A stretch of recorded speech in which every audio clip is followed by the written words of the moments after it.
మిర్జాగూడలో జరిగిన ఘోర రోడ్డు ప్రమాదంపై ప్రధాని నరేంద్ర మోదీ దిగ్భ్రాంతి వ్యక్తం చేశారు. మృతుల కుటుంబాలకు ప్రగాఢ సానుభూతి తెలియజేస్తూ ఎక్స్లో పోస్ట్ పెట్టారు.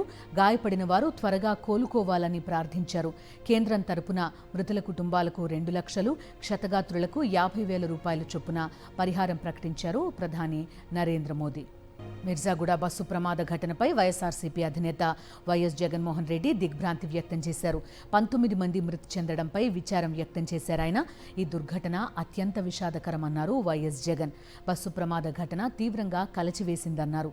మృతుల కుటుంబాలకు ప్రగాఢ సానుభూతి తెలిపారు. గాయపడిన వారు త్వరగా కోలుకోవాలని ఆకాంక్షించారు.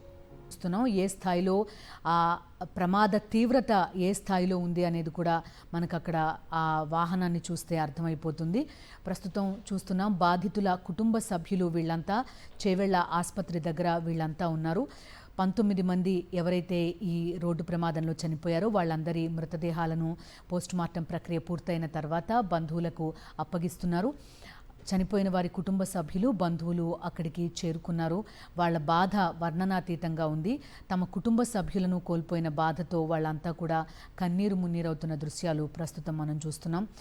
వివిధ పనుల నిమిత్తం తాండూరు, చేవెళ్ల ప్రాంతాల దగ్గర నుంచి బయలుదేరి హైదరాబాద్ వస్తున్న వాళ్ళంతా కూడా ఈ ప్రమాదంలో చనిపోయారు. ఈ చుట్టుపక్కల ప్రాంతాల్లో ఉన్న వాళ్ళందరికీ కూడా ఈ విధంగా వీకెండ్ అయితే కనుక సొంతూరు వెళ్ళడం, అక్కడి నుంచి సోమవారం ఉదయమే బయలుదేరి హైదరాబాద్లో ఉద్యోగాలకి అదేవిధంగా స్కూళ్ళు, కాలేజీలకి రావడం అనేది చాలా అలవాటు. ఎందుకంటే నగరానికి అత్యంత సమీపంలో ఉండే ప్రాంతం కాబట్టి. అదేవిధంగా ఈరోజు కూడా ఉదయం 5 గంటల బస్సుకి వీళ్ళంతా కూడా బయలుదేరారు. అంతలోనే ఘోర ప్రమాదం జరిగింది. వాళ్ళంతా కూడా ప్రాణాలు కోల్పోయిన పరిస్థితి. ప్రస్తుతం చేవెళ్ల ఆసుపత్రి దగ్గర నుంచి దృశ్యాలు మనం చూస్తున్నాం.